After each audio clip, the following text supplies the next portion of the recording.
हाँ गाइस, मैं भी आप सभी का स्वागत करता हूँ अपने यूट्यूब चैनल पीडीएलएड पाठशाला में।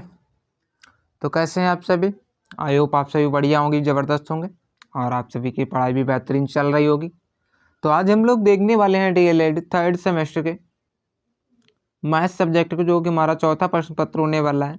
ठीक है, इससे कि पहले हम लोग एक क्लास कर चुके हैं जिसमें हम क्वेश्चन नंबर 40 तक के ऑब्जेक्टिव क्वेश्चंस को डिस्कस भी कर चुके हैं। यदि आपने उस क्लास को नहीं देखा है अभी तक तो आप जाइए और प्लेलिस्ट में जाके चेकआउट करिए। ठीक है, तो चलिए आज के इस वीडियो को स्टार्ट करते हैं। इसे वीडियो स्टार्ट करने से पहले यदि आपने अभी तक भी हमारे चैनल को सब्सक्राइब नहीं किया है तो प्लीज़ आप सभी हमारे चैनल को सब्सक्राइब कर लीजिएगा और बेल आइकन को प्रेस कर लीजिएगा। ठीक है, तो चलते हैं आज के क्वेश्चन नंबर 41 से देखते हैं।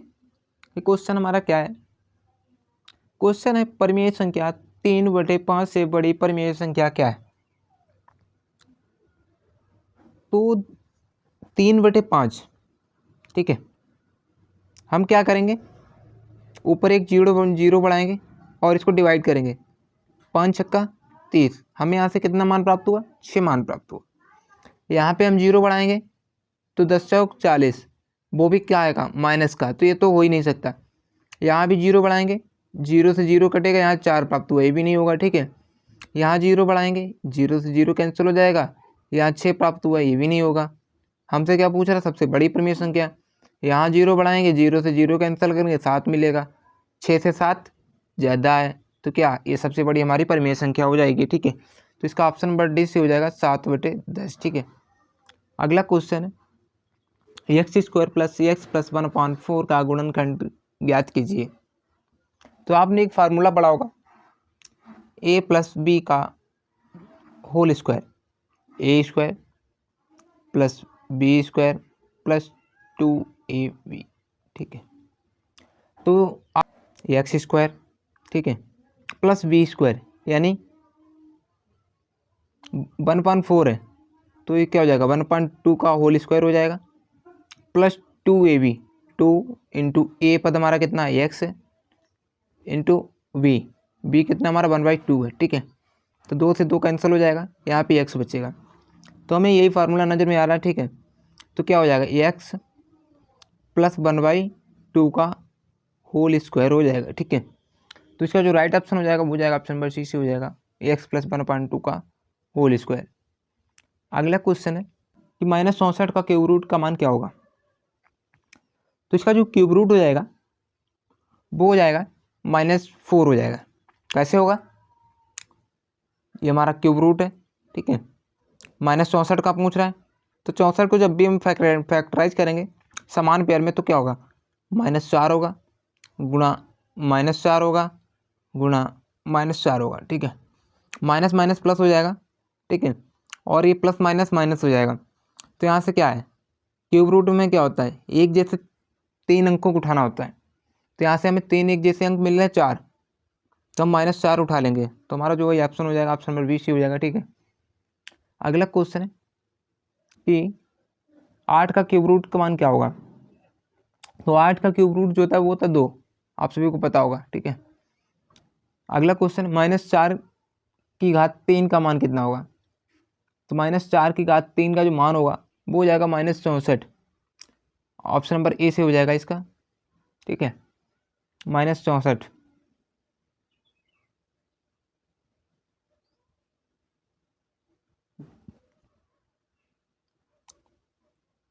अगला क्वेश्चन है 0.1 का होल क्यूब का मान कितना होगा?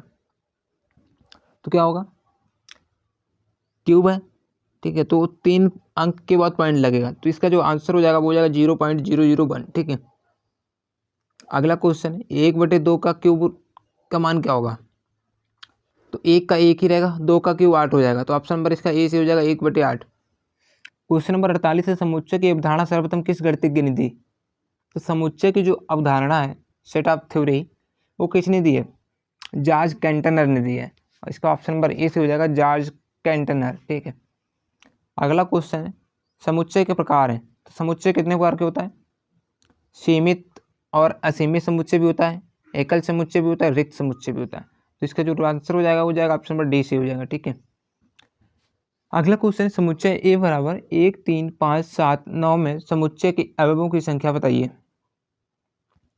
तो इसमें कितने अवयव है? 1 2 3 4 5, ये 5 अवयवों वाला एक समुच्चय है। ठीक है। अगला क्वेश्चन है समुच्चय जी बराबर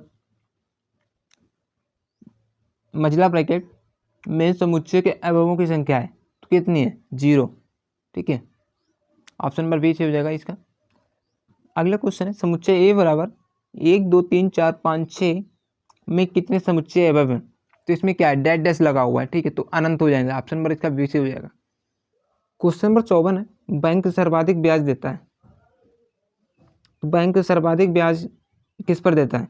स्थायी जमा खाते पर देता है। ठीक है, ऑप्शन नंबर इसका डी से हो जाएगा। अगला क्वेश्चन, बैंक लॉकर में रखे सामान की जानकारी होती है। तो बैंक लॉकर में रखे सामान की जानकारी किसको होती है? लॉकर धारक जो होता है ना, उसको जानकारी होती है। ठीक है, ऑप्शन नंबर इसका सी से हो जाएगा, लॉकर धारक को। ठीक है। क्वेश्चन नंबर 56 हमारा चेक के प्रकार है। तो चेक के प्रकार कितने हैं? ऑर्डर चेक भी होती है, वाहक चेक भी होती है, क्रॉस चेक भी होती है। तो ऑप्शन नंबर इसका डी से हो जाएगा, ये सभी। ठीक है। फर्मों के खाते कहलाते हैं, जो फर्म में खाते खोले जाते हैं हमारे कैसे खाते होते हैं? चालू खाते हैं। ठीक है, ऑप्शन नंबर इसका सी से हो जाएगा। बचत खाता खोला जा सकता है। तो बचत खाता कब खोला जा सकता है? संयुक्त नाम से भी खोला जा सकता है और एक व्यक्ति के नाम से भी खोला जा सकता है। ठीक है। अगला क्वेश्चन, किस मूलधन का 10% वार्षिक चक्रवृद्धि ब्याज की दर से 2 वर्ष में मिश्र धन 121 हो जाएगा? जब भी आपको 10% दिया तो इसको फ्रैक्शन में तोड़ेंगे तो ये कितना आ जाएगा? 1/10 आएगा। 1/10 आएगा तो पहले ईयर में क्या होगा? 10 से 11 हो जाएगी, कोई भी राशि होगी। दूसरे साल में भी 10 से 11 हो जाएगी। ठीक है, 10×100 इंटू 121 हमसे क्या दिया हुआ है? 2 वर्ष में मिश्र धन कितना हो जाएगा? 121 हो जाएगा। तो 121 का मान कितना दिया हुआ है? 121 दिया हुआ है, इंटू 1 हो जाएगा। ठीक है, हमसे पूछ क्या रहा है कि मूलधन पूछ रहा है हमसे। तो यहाँ पे 121 इंटू 1 हो गया। तो यहाँ से हमसे मूलधन पूछ रहा है, तो इसकी मल्टीप्लाई 1 से कर देंगे तो 100 ही आ जाएगा। ऑप्शन नंबर इसका बी से हो जाएगा, 100 राशि पर। ठीक है। यदि कोई धन 16% वार्षिक ब्याज की दर से 1 वर्ष के लिए जाता है, यदि ब्याज प्रति तिमाही दे है, तो प्रति तिमाही दे की दर कितनी होगी? हमारा समय क्या हो जाएगा? समय 3 गुना हो जाएगा। और दर को हम क्या करेंगे? 4% हो जाएगी। इसको 4 से डिवाइड करेंगे। ठीक है, 4% हो जाएगी तो मतलब क्या हो जाएगा? कोई पहले राशि हमारी 25 से 26 हुई होगी, फिर 25 से 26 हुई होगी, फिर 25 से 26 हुई होगी। ठीक है, समझ में आया? हमसे ये तो पूछ नहीं रहा है, हमसे सिर्फ क्या पूछ रहा है कि इसकी प्रति तिमाही दर कितनी होगी। तो हमारी जो दर हो जाएगी वो हो जाएगी 4%। समय हमारा 3 गुना हो जाएगा। और जो दर है देखा जाए तो एक साल में कितनी तिमाही होती है? 4 तिमाही होती हैं। तो जितनी भी दर है उसको हम 4 से डिवाइड कर देंगे। ठीक है, हमारी जो प्रति तिमाही दर है वो निकल के आ जाएगी। ठीक है। अगला क्वेश्चन है x³ + 2x² + 5x + 10 का गुणनखंड कितना होगा? जब भी आप इसके फैक्टराइज करेंगे, ठीक है, तो आपको ये आंसर निकल के आ जाएगा। ऑप्शन नंबर बी सी हो जाएगा। ठीक है, इसका कैसे निकलेगा आइए देखते हैं। जैसे कि पहले में x³ + 2x² है, तो इसमें हम क्या करेंगे? x² को कॉमन ले लेंगे। ठीक है, x² हम लोगों ने कॉमन ले लिया, यहाँ पे x बचा प्लस यहाँ पे 2 बचेगा। ठीक है, फिर हमने यहाँ पे क्या लिया? 5 को कॉमन ले लिया, तो x + 2 बचेगा। यहाँ पे और यहाँ पे क्या है? मान सेम होना चाहिए। तो यहाँ से हमें एक मान निकल के आया x² + 5 और दूसरा निकल के आ गया x + 2। ठीक है, तो ऑप्शन इसका जो है ऑप्शन नंबर 20 हो जाएगा। क्वेश्चन नंबर 62 है log 3x + 2 बराबर log 243 है, तो इसका मान कितना हो जाएगा? यहाँ से हम क्या करेंगे? log से log को काट देंगे। यहाँ पे जो 243 है ये 3 की पावर में भी लिखेंगे इसको। ठीक है, तो कितना होगा? 3 की पावर में लिखेंगे तो 3 की घात 5 होता है, ये 3 की घात 5 होता है। और जब भी हम घातों का क्या करेंगे? घातों से तुलना कर लेंगे इसकी, तो ये क्या हो जाएगा? x + 2 बराबर 5 हो जाएगा। तो x बराबर कितना हो जाएगा? 3 हो जाएगा। ऑप्शन में इसका ए से हो जाएगा। ठीक है। अगला क्वेश्चन है एक कमरे के फर्श का क्षेत्रफल 48 वर्ग मीटर है, तो उसकी ऊंचाई इतनी है, तो कमरे का आयतन कितना होगा? जो हमारा क्षेत्रफल होता है वो क्या होता है, एल इंटू वी होता है, यानी लंबाई गुणा चौड़ाई होता है, ठीक है। और हमें ऊंचाई दिया हुआ है, तो जब भी आयतन की बात होगी तो हम क्या करेंगे, क्षेत्रफल, ठीक है, इंटू ऊंचाई, आपस में मल्टीप्लाई कर देंगे, हमें आयतन निकल के आ जाएगा। 48 हमें दिया हुआ है इंटू 5, जब भी हम इसके मल्टीप्लाई करेंगे तो कितना आ जाएगा, 240 आ जाएगा, ठीक है। तो इसका जो राइट आंसर हो जाएगा ऑप्शन नंबर सी हो जाएगा 240 मीटर क्यूब। जो क्षेत्रफल होता है वो हमारा लंबाई गुणा चौड़ाई होता है, और आयतन के लिए हमें चाहिए कि लंबाई गुणा चौड़ाई गुणा ऊंचाई, और ऊंचाई इतनी दे रखी 5 मीटर, ठीक है। क्वेश्चन नंबर 64 हमारा 2/5 6 अंडर रूट क्वेश्चन नंबर 64 हमारा 6 अंडर रूट 2/5 का घातांकी रूप है। तो यहाँ से अंडर रूट हटेगा और 1/6 हो जाएगा, ठीक है। तो 2/5 1/6 हो जाएगा, ऑप्शन नंबर इसका इससे हो जाएगा, ठीक है। यदि a बराबर x कॉलन x विषम संख्या और 3 से बड़ी या फिर बराबर, b बराबर क्या देख रखा है, 2 3 5 7 6 7 8 हो, तो b माइनस c कितना हो जाएगा। हमको क्या है यहाँ पे दिया हुआ, इसने कंडीशन क्या दी हुई है कि 3 से बड़ी होनी चाहिए या फिर 3 के बराबर होनी चाहिए विषम संख्या है, ठीक है। तो हम लिख लेते हैं। सबसे पहले तो हमारी क्या हो जाएगी, 3 हो जाएगी, 5 हो जाएगी, 7 हो जाएगी, ठीक है, 9 हो जाएगी, ठीक है।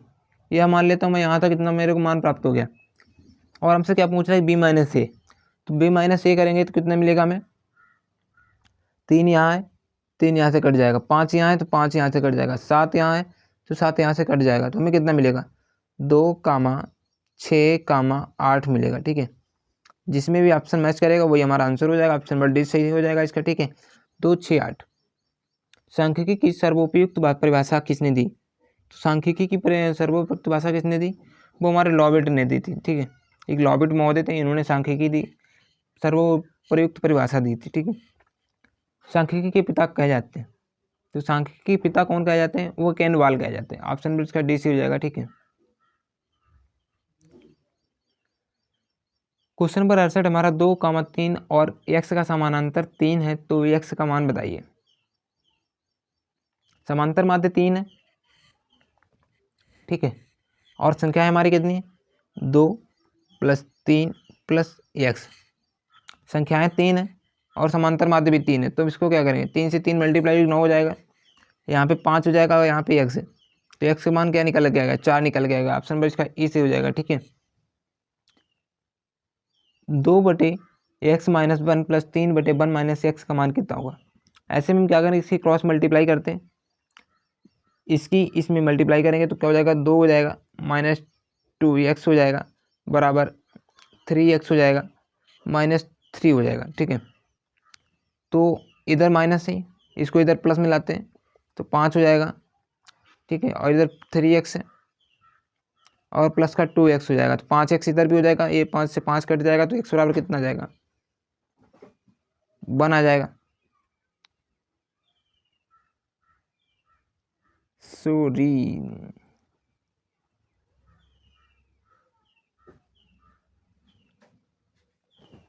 क्वेश्चन नंबर हमारा 69 है कि 2/x - 1 + 3/1 - x है, ठीक है। तो इसको हमें जोड़ना है, तो कैसे जोड़ेंगे, सबसे पहले तो इसकी क्रॉस मल्टीप्लाई करेंगे आपस में, ठीक है। तो कितना निकल के आएगा, 2 1 - x + 3x - 1 / x - 1 x। ऊपर हम इसकी मल्टीप्लाई करते हैं तो कितना आ जाएगा, 2 - 2x + 3x - 3 / हम यहाँ से क्या करते हैं, ऐसे छोड़ देते हैं इसको कुछ देर के लिए, x - 1 और 1 - x। यहाँ से हमें क्या मिल रहा है कि 2 प्लस का है और माइनस का 3 है, तो माइनस का 1 मिलेगा, यहाँ पे 3x प्लस का है, -2x निगेटिव है, ठीक है। तो यहाँ से हमें +x मिलेगा। नीचे हमें क्या मिल रहा है,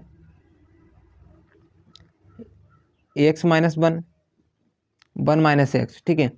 ऊपर हम लोग क्या करेंगे, x - 1 कर लेंगे, ठीक है।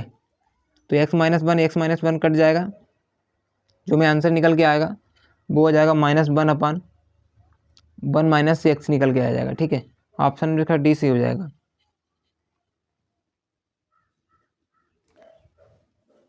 चार समानुपाती पदों में मध्य पदों का गुणनफल 36 है, तो बाह्य पदों में एक पद 3 है, तो दूसरा पद कितना होगा। जब भी आपको चार समानुपाती पद दिए हो, इसमें तो क्या होता है, मध्य पदों का जो गुणनफल होता है बाह्य पदों के गुणनफल के बराबर होता है।